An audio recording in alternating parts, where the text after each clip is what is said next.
Du Trizac, sans quand on lui cache quelque chose. C'est un don ou beaucoup d'années d'expérience. Dans son cas, c'est probablement les deux. Benoît Dutrizac. Bon, dans cette intention de permettre aux partis politiques de vous dire ce qu'ils veulent faire dans certains cas, pas sûr qu'on continue parce qu'on attend des réponses de quoi? Québec solidaire? Oui. Qui se donnent pas la peine de répondre. Ben, ils me disent qu'ils sont bien occupés. Ils ne sont pas une grosse gang pour s'occuper des demandes. Je veux pas leur prêter des mauvaises intentions parce qu'ils m'ont répondu à chaque fois que je les ai textés. Écoute, on est dans le jus, ça s'en vient. Ils m'avaient dit oui au départ. Mais là, de toute façon, je veux dire, il n'y a pas juste une plage horaire. Le PQ, c'est prêt aussi. Ils vont venir avec nous vendredi. Fait que là, Québec solidaire n'a pas le choix de m'envoyer quelqu'un jeudi. Sinon, jeudi, on fera des chansons. On fera des chansons. Pour le Parti libéral du Québec, candidat dans Sherbrooke, Pierre Cossette est avec nous. Monsieur Cossette, bonjour. Bonjour. Merci d'être là. Donc, je veux comprendre ce que vous, au Parti libéral du Québec, ce que vous voulez faire en termes de santé, parce que c'est la moitié du budget du Québec. Il y a presque 1 million de Québécois qui n'ont pas de médecin de famille. Vous, qu'est-ce que vous proposez? Ben, en fait, il y a plusieurs choses à faire. Parce que il faut améliorer la première ligne, il faut améliorer l'accessibilité, on doit travailler sur la santé mentale, on doit travailler sur la prévention. Là, il y a des éléments du programme qui vont être déployés en cours de campagne, mais c'est sûr que nous, pour rebondir un peu sur l'actualité de la dernière semaine, on pense pas que c'est en changeant encore une structure, puis en faisant une autre réforme qu'on va faire le travail. Là. Il faut se concentrer sur livrer les services, diminuer les dédoublements, les inefficacités, la bureaucratie. Non, mais M. Cossette, OK, c'est pas ça que je veux entendre.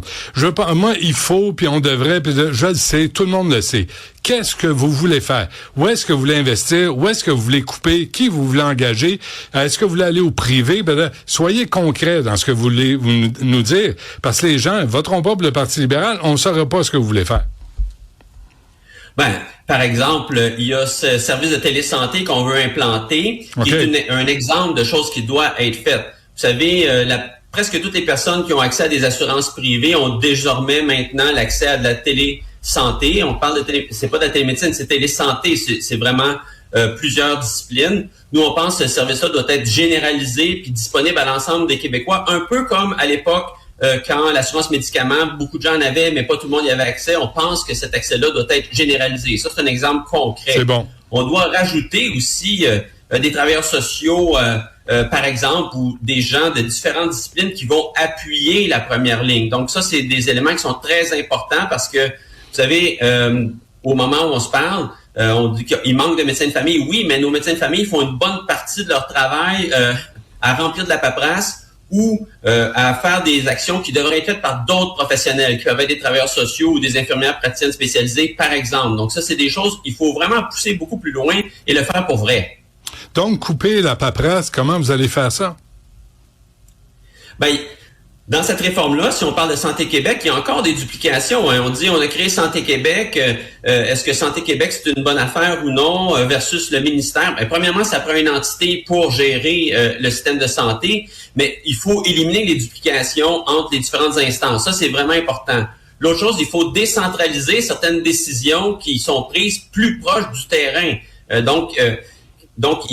Quand on prend des décisions pour établir des programmes de services sociaux, par exemple, il faut pas que nos hiérarchies aient besoin de remonter 2 fois, 3 fois, 4 fois, 5 niveaux. Il faut qu'il y ait la latitude pour prendre des décisions sur le terrain proche des besoins, parce que les besoins au centre-ville de Montréal, puis ça à Sherbrooke, ceux à Saint-Venant-de-Paquette en Estrie, je nomme ce nom-là par exemple, sont pas les mêmes. Donc, il faut laisser les gens s'organiser. Et puis là, il faut faire confiance aux gestionnaires qu'on nomme. Donc ça, c'est un point qui est très important. C'est comme ça qu'on élimine les duplications, puis la reddition de comptes par en haut, par en bas. Là. Il faut pas que nos infirmières à l'urgence qui font du triage passent le quart de leur temps à remplir des paperasses pour savoir s'ils sont performants ou non. Je dis pas qu'il faut pas suivre la performance, je dis juste qu'il faut se centrer sur ce qu'on appelle, excusez le jargon, les trajectoires de soins. Puis il faut que nos gestionnaires s'appliquent à simplifier ça puis diminuer la paperasse parce qu'il y en a beaucoup. OK. Vous avez été, d'abord, vous avez été prof à la faculté de médecine et des sciences de la santé. Vous avez été doyen.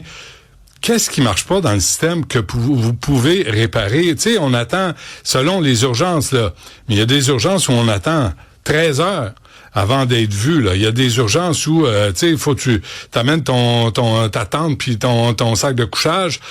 On peut plus fonctionner de même, surtout pas à la hauteur d'imposition et de taxation qu'on subit. Alors, comment vous réglez le problème? Ben, on est tous d'accord que ça doit fonctionner mieux. Puis je l'ai été, mais je suis redevenu en fait parce que j'étais retourné à la pratique médicale et de l'enseignement. J'ai fait des gardes cet été, puis je peux vous dire que dans l'hôpital où je travaillais, il y a un dimanche où les corridors d'urgence débordaient complètement, puis en même temps, sur les unités d'hospitalisation de médecine de famille, la moitié des patients qui étaient là auraient dû être en hôpital de soins aigus. Ils auraient dû être retournés soit dans leur milieu avec des soins à domicile appropriés. Donc, il faut vraiment améliorer ça. Ou il aurait dû être mis à des endroits dans des milieux supervisés d'hébergement. Bref, parce que l'urgence, quand ça va plus à l'urgence, tout ce qui va mal finit par plus aller à l'urgence. Fait que il y a plusieurs réponses à ça. Quand on parle de notre milieu communautaire qui agit en prévention, si vous saviez le nombre de personnes en situation d'itinérance, de grandes difficultés qu'on traite, il faut agir en prévention à différents endroits. Donc, ça peut paraître abstrait, mais il faut vraiment s'assurer que ces personnes-là arrive pas à l'urgence juste comme la porte ultime parce qu'il n'y a pas rien d'autre qui a fonctionné. Ouais, donc, quand on parle d'améliorer la première ligne, de permettre beaucoup plus d'interdisciplinarité, on a commencé ça, mais il faut aller vraiment plus loin. Il faut avoir, je le répète, plus de travailleurs sociaux, plus de psychologues auprès de la jeunesse, plus de psychoéducateurs pour renforcer les équipes qui vont nous permettre de soulager l'urgence. Puis, comme je vous dis aussi, il faut que ce qu'on appelle les trajectoires de soins soient beaucoup plus fluides. Quand vous dites trajectoire de soins, là, vous adressez à vos étudiants en médecine. Quand vous me parlez à moi, qu'est-ce que ça veut dire, trajectoire de soins? Merci de votre question. Ça veut dire que la personne âgée qui a été amenée par sa famille parce qu'elle a chuté puis qui est en perte d'autonomie, si elle a une évaluation rapidement à l'urgence puis qu'on voit que le problème est simple, faut pas que ça prenne... sa trajectoire, c'est de retourner chez elle avec un soin à domicile approprié, qui a été adapté. Ben ça, là, faut pas que ça prenne des heures et des jours, faut que ça se fasse 7 jours sur 7, puis que ça se fasse dans les heures où, pas ouvrir les heures disponibles. C'est sûr que la nuit, c'est difficile d'organiser des soins à domicile à cause des familles. Donc, mais il faut soutenir les familles et les milieux qui reprennent en charge les personnes âgées en temps réel. C'est ça une trajectoire. C'est la personne, quand on trouve on dépiste un cancer, là, il faut que la référence se passe rapidement, puis le test diagnostique se passe rapidement. Ça, c'est une trajectoire. Donc, il faut pas qu'à chaque étape, il y ait un roadblock. Donc, c'est ça qu'il faut travailler, puis c'est là-dessus qu'il faut que nos gestionnaires se concentrent, pas sur un autre changement de structure ou sur encore une réformite là qui va consommer des années, des mois, des milliers d'heures de rencontres. Il faut travailler sur l'amélioration des soins proches du terrain. OK. Et je comprends bien, M. Cossette, vous, au Parti libéral, vous voulez pas abolir Santé Québec, mais pourtant, il y a des gens qui nous écrivent, il y a des gens qui témoignent, il y a des doublons avec le ministère de la Santé et Santé Québec. Ça coûte 40 millions, 60 millions, puis on n'a pas vu de grandes améliorations à la suite de Santé Québec. Pourquoi vous voulez pas abolir ça? Pourquoi vous voulez pas revenir puis utiliser cet argent-là pour mettre des soins sur le terrain? Deux choses. C'est qu'une réforme, ça coûte extrêmement cher. Donc, vous avez raison, les dédoublements qui sont là, faut les régler. Il reste des dédoublements de Santé Québec puis le ministère. Il faut régler ça, là. Ça, il faut absolument être plus efficace. Mais une réforme, ça coûte très, très cher, là. Je m'excuse encore de prendre un terme qui peut avoir l'air universitaire, là, mais il y a un coût d'opportunité à ça. C'est le nombre d'heures d'énergie, de travail, et éventuellement, c'est extrêmement dispendieux de faire une réforme parce que pendant ce temps-là, les gens ne travaillent pas sur d'autres choses, ça coûte des centaines de millions. Donc, nous, on pense que c'est trop tôt pour faire une évaluation définitive de Santé Québec. On veut faire fonctionner Santé Québec parce que s'il n'y a pas Santé Québec, on a besoin de quelque chose d'autre. Ça s'appelait le ministère de la Santé et des Services sociaux avant. On a besoin d'un organe qui gère. Donc, nous, on aime mieux investir sur faire fonctionner, décentraliser, diminuer les duplications dès maintenant. Puis c'est pas que je suis un fan fini de Santé Québec, mais ça prend une structure et il faut être sûr que la structure travaille sur la bonne chose. Évidemment, pas sur son autopromotion, pas sur rajouter des couches, il faut en enlever. Oui. Donc, mais je pense que c'est en s'attaquant à Santé Québec, on va juste perdre du temps encore, puis pendant ce temps-là, on n'avancera pas. Mais en même temps, les gens appellent au 811, ils demandent de remplir un formulaire en ligne, ce qu'on me dit, où le 811 dit, hier, un collègue me disait ça, 2h45 d'attente pour le 811, qui finit par te dire, Pierre, présente-toi à l'urgence. Est-ce que c'est vraiment ça la solution?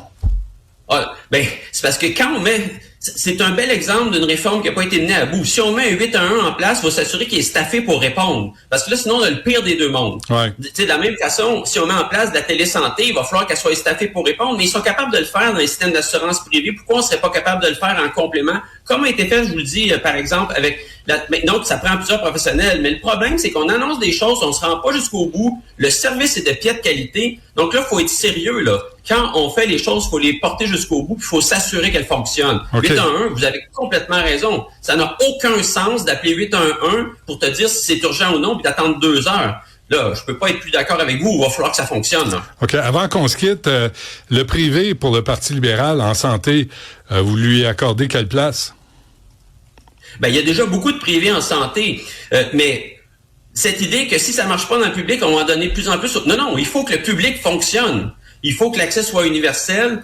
Il faut avoir les services qui sont, excusez le mot, staffés ou non, staffés correctement.